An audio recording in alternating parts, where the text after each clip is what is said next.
సరే ఇటు రోజా గారు చూసుకుంటే ఆమె పైన ఎస్సీ, ఎస్టీ అట్రాసిటీ కేసు ఒకటి నమోదైంది. అంటే అంతకు ముందు ఆమె టూరిస్ట్ మినిస్టర్‌గా పనిచేసింది కాబట్టి టూరిజం మినిస్టర్‌గా అప్పుడు ఒకసారి విజిట్‌కి వెళ్ళినప్పుడు తన చెప్పుల్ని ఒక దళిత ఆఫీసర్‌కి ఇచ్చారు అని చెప్పేసి ఇప్పుడు కేసు నమోదు చేశారు దళితులు. సో, మరి ఈ కేసులో ఖచ్చితంగా అరెస్ట్ చేస్తారు అన్న అభిప్రాయం అయితే చాలా మందిలో ఉంది సార్. మరి మీరేం చెప్తారు సార్ ఈ ఇష్యూ? కోర్టులో అది ఒక క్షణం కూడా నిలవదమ్మా. హ్మ్.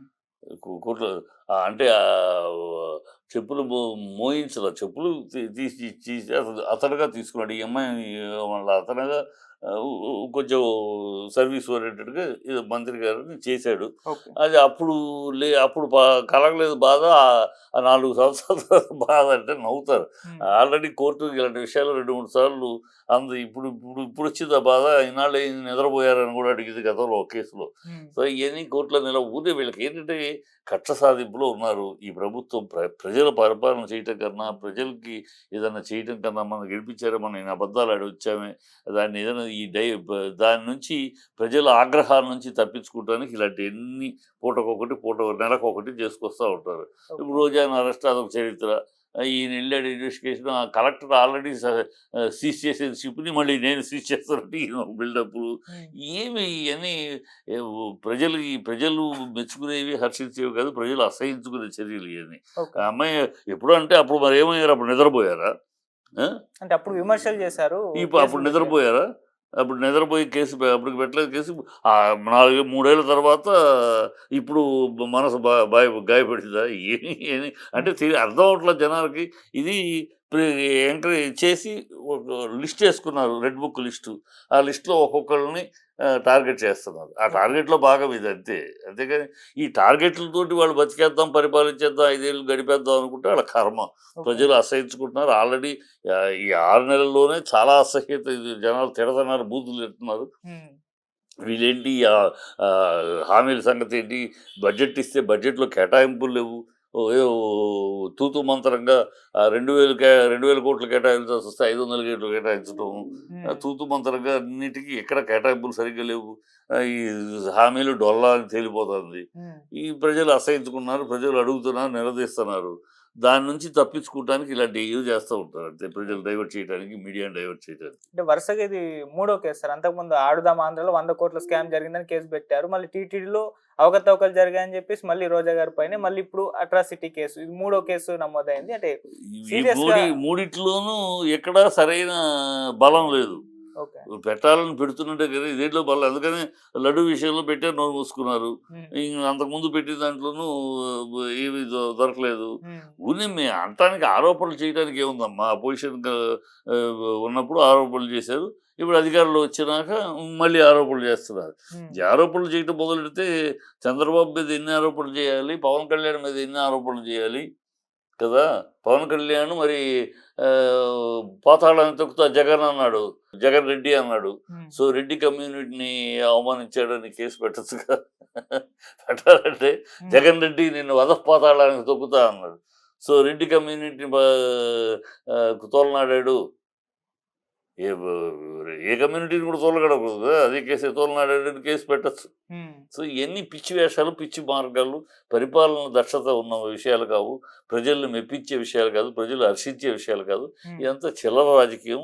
ఇప్పుడు ఈ కూటమి చేస్తున్నదే చిల్లర రాజకీయం, చిరాకు రాజకీయం, చందాలపు రాజకీయం. ఓకే. మరోవైపు 'ఆర్‌జీవి' గారి పైన కూడా కేసు నమోదైంది. ఆయనదొక పెద్ద చర్చ జరుగుతుంది. అరెస్ట్ అని. పోలీసులేమో ఆయన అజ్ఞాతంలోకెళ్ళిపోయారు అని చెప్పేసి చెప్తున్నారు స్టేట్‌మెంట్. ఆయనేమో మీడియాల చుట్టూ తిరుగుతూ ఇంటర్వ్యూలు ఇస్తున్నారు. మరి అసలు దీన్ని ఏ విధంగా చూడొచ్చంటారు సార్? అదే ఒక కామెడీ సీక్వెన్స్. దీన్ని బట్టి అర్థమవుతుంది కదా! హ్మ్. ఆయనేమో మీడియాలో ఇస్తున్నాడు. హ్మ్. వీళ్ళేమో దొరకలేదు, అజ్ఞాతంలో ఉన్నారు. అక్కడే వీళ్ళ డొల్లతనం తెలిసిపోవట్లే. హ్మ్. అది అక్కడ he is fighting technically. Okay. ఇప్పుడు టెక్నికల్‌గా అసలు ఆ కేసుకి చట్టబద్ధత ఉందా? హ్మ్. అంటే ఈయన ఎవరినో విమర్శించాడు. వాళ్ళు బాధపడితే వాళ్ళకి కేసెయ్యాలి. ఓకే. ఈయన ఎవరినో తిడితే వాళ్ళని తిట్టారని ఎవడో బాధపడ్డాడంట. వాడిని చూసి ఇంకొకడెవడో బాధపడ్డాడంట. ఇలా ముగ్గురు 3 చోట్ల బాధపడ్డారట 6 సంవత్సరాల తర్వాత. హ్మ్.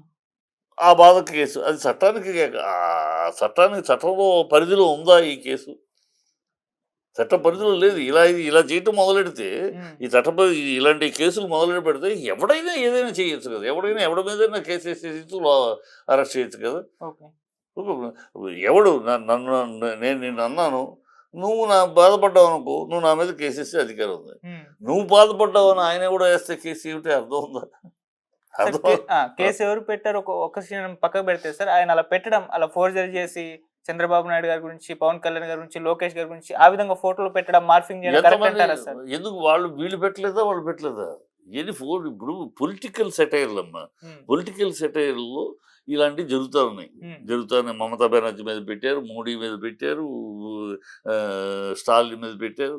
ఈ పొలిటికల్ సెటైర్లని వాటి మీద కేసులు పెట్టాలనుకుంటే ఈ దేశంలో అందరి మీద కేసులు పెట్టచ్చు. లాలూ ప్రసాద్ యాదవ్ వాళ్ళ పార్టీ మోడీ మీద ఎన్నో రకాల కార్టూన్లు వేశారు. కాంగ్రెస్ వాళ్ళు మోడీ మీద కార్టూన్లు వేశారు. బీజేపీ వాళ్ళు కాంగ్రెస్ వాళ్ళ మీద, ఎస్పీ మీద కార్టూన్లు వేశారు. మమతా బెనర్జీ పార్టీ కార్టూన్లు, ఇవన్నీ పొలిటికల్ సెటైర్లో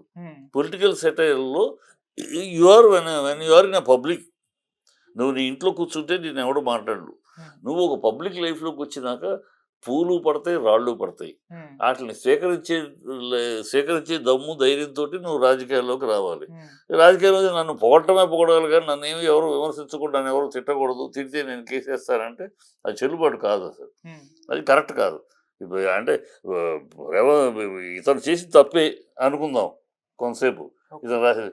మరి మిగతా వాళ్ళు చేసి అవి ఉప్పులో కదా, మరి వాళ్ళందరి మీద కేసులు పెట్టాలి కదా. ఇప్పుడు వీళ్ళు తిట్టారు, వైఎస్ఆర్సీపీ మనుషులు తిట్టారు, బూతులు తీయారు, వాళ్ళు తప్పు, అది ఉప్పుని ఎవరట్లేదు.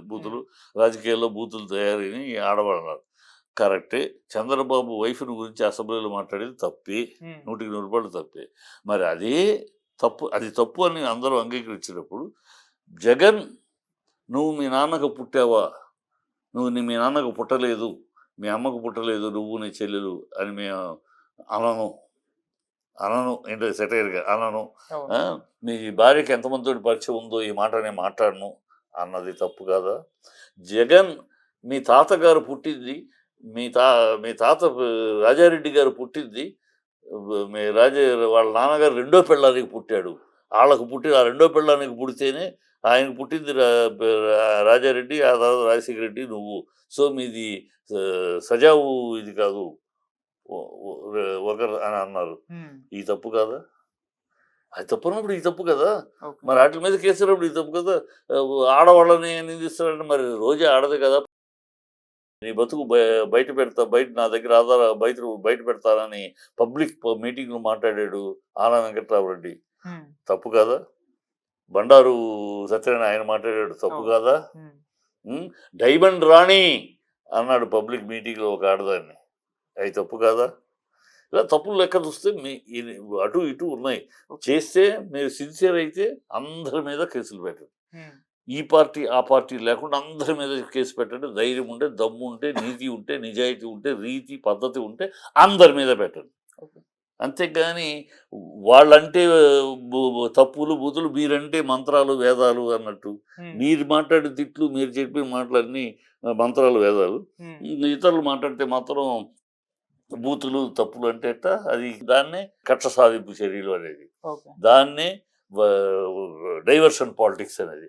ప్రజల దృష్టి మళ్లించడానికి, మీడియా దృష్టి మళ్లించడానికి ఇలాంటివి తీసుకొచ్చి అసలు విషయం ఎక్కడయ్యా వైజాగ్ స్టీల్ ప్లాంట్ సంగతి ఏంటి మాట్లాడరు. వైజాగ్ స్టీల్ ప్లాంట్ మెడలు చాలా జుట్టు ఎగరేసి డామ్ డూమ్ అని చెప్పి నా ప్రాణాలు అడ్డేస్తాను అన్న పవన్ కళ్యాణ్ ఏడి వాళ్ళ. నేను ఉండగా అది 1 ఇంచు జరగనివ్వను అని ప్రగల్భాలు పలికే చంద్రబాబు ఎక్కడ ఇవాళ. ఆ 4 ఫర్నేసులు మూసేశారు, ఉద్యోగాలు తీసేస్తున్నారు, జీతాలు ఇవ్వటం లేదు, ఆటోమేటిక్ వాడు ధర్నా చేస్తున్నారు, కార్మికులు ధర్నా చేస్తున్నారు. ఎక్కడ గొంతు విప్పరే? ఏమైపోయింది? ఇది మాట్లాడాలా? స్పెషల్ స్టేటస్ స్పెషల్ స్టేటస్ వస్తే ఈ రాష్ట్రం స్వర్గధామం అవుద్ది, అనేక ఉద్యోగాలు వస్తాయి, ఇండస్ట్రీలు వస్తాయి, అవి వస్తాయి ఇవి వస్తాయి అని చంద్రబాబు నీ నోరే కదా పలికింది చంద్రబాబు. అది ఇవ్వలేదనే కదా 2018లో నువ్వు బీజేపీని వదిలేసి వచ్చేసావు. సరే ఆ రోజుల్లో 2014లో కానీ 2019లో కానీ బీజేపీ బలంగా ఉంది కనుక మనం అడిగినా ఇచ్చే పరిస్థితి లేదు, మనం పోరాడే పరిస్థితి లేదు కూడా, మనం వాళ్ళు స్ట్రాంగ్గా ఒకళ్ళ సింగిల్ పార్టీ మెజార్టీలో ఉన్నారు కనుక ఏం మాట్లాడలేవు. మరి ఇవాళ అది కాదు కదా పరిస్థితి. ఇవాళ నీ మీద నితీష్ కుమార్ మీద కదా ఆధారపడి ఉంది కేంద్రం. ఇవాళ నీకు అవకాశం కదా, నవ్ ఆర్ నెవర్. ఇవాళ కనుక స్పెషల్ స్టేటస్ మనం తీసుకురాలేకపోతే ఇంకెప్పటికీ కుదరదు. ఇలాంటి అవకాశం ఆంధ్ర రాష్ట్రం ఏర్పడినాక, ఆంధ్ర రాష్ట్రం ఏర్పడినాక పట్టి పీడిస్తున్న అంశం ఈ స్పెషల్ స్టేటస్. దానికి ఇవాళే అవకాశం వచ్చింది. ఇవాళ నువ్వు ఇస్తావా సస్తావా అంటే ఇచ్చి తీరాలి వాళ్ళు, లేదా గవర్నమెంట్ పడిపోద్ది. కనుక అది అడగాలి. అక్కడ నోరు మీద పడు, ఈ పవన్ నోరు మీద పడు. ఈ ప్రజలు అడుగుతున్నారు, ప్రజలు నిలదీస్తున్నారు ఈ విషయాలు వీటి గురించి మాట్లాడండి. ఈ 6 సూపర్ 6 గురించి మాట్లాడండి. అవి వదిలేసి క్యాండిల్కి అగ్గిపెట్టెలకి 20 కోట్లు, వాటర్ బాటిల్కి 25 కోట్లు,